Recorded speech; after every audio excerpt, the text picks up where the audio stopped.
जो स्थितियां हैं कल के बाद, नीतीश जी और बाकी, अब मैं फिर आपकी राय लाना चाहूंगा कि जो मीडिया ने कहा कहा, आप क्या सहमत है कि नीतीश जी अभी भी, लोग कहते हैं, पलटी मार सकते हैं? नहीं, लगता तो नहीं है। आज उन्होंने जो बयान दिए हैं वो बड़ा महत्वपूर्ण है। उन्होंने कहा कि मैं पहले अपनी मर्जी से चलता था, अब सबकी राय से चलता हूं। और दूसरी बात उन्होंने कही कि मतलब बीजेपी में हड़कंप है। अ, मतलब इस तरह से। और ये भी जो मुख्य बात जो कही वो एक और है। जो कोई व्यक्ति एकदम बिल्कुल नाराज रहेगा वो ऐसी बात नहीं कह सकता। उन्होंने कहा कि बस इंतजार कीजिए, अभी नाम नहीं लेंगे, लेकिन जो ये इंडिया गठबंधन बना है उसमें कुछ और नेता शामिल होंगे। अगर अगर अगर और पार्टियां शामिल होंगी, अगर उनका नाम ले लेते हैं अभी, तो भारतीय जनता पार्टी वाले उनको तंग करने लगे। ये बात कही है। लेकिन अमरीश जी, एक बात तो है कि अगर जो पटना के जो मतलब क्या कहा जाए, दूल्हा ही हम उनको कहेंगे, भले लालू जी ने दूसरे को दूल्हा बताया था, लेकिन दूल्हा जो पटना का जो सब कुछ सराती कहिए, तो कार्ड भेजने वाला, अगर नाम पड़ रहा हो और सब कुछ हो रहा हो, और उस दिन यहाँ से बेंगलोर जाए भी, और बेंगलोर से उसी समय लगभग लगभग निकल जाए जिस समय प्रेस कॉन्फ्रेंस होने वाला हो और जिसमें सब नेता को बोलना है, और नीतीश जी इसके सूत्रधार रहे, तो सवाल तो खड़े होंगे। तो सवाल गैर वाजिब नहीं था, इतना मैं जरूर कह सकता हूँ कि उनको तो कम से कम कुछ बोलना चाहिए था, एयरपोर्ट पे बोलना चाहिए था। तो उन्होंने 1 डेढ़ दिन लगा दिया, मतलब 1 दिन लगभग लगभग लगा दिया भाई। और ऐसे भी एक सवाल करे तो राजगीर से ज्यादा इस वक्त मुझे लगता है कि वो जो उनका इनिशिएटिव है वो महत्वपूर्ण था, तो सवाल होना लाजमी था। पहली बात।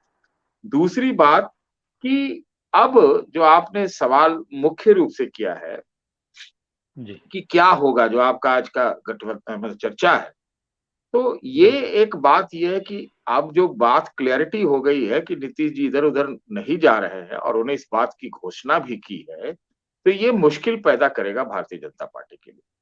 ये मुश्किल पैदा करेगा, उनके मोराल को डाउन करेगा बिहार के अंदर।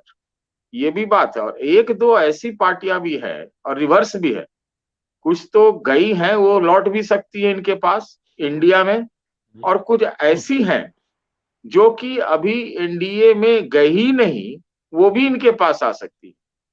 तो उस लिहाज से देखा जाए तो बहुत महत्वपूर्ण है। और एक चीज और देखा मैंने, और वो बात बोलूंगा कि जो हमको लगता है कि नीतीश जी की नाराजगी रही होगी, नीतीश जी उससे मतैक्य नहीं रखते होंगे कि ये नामाकरण जो हुआ हम्म।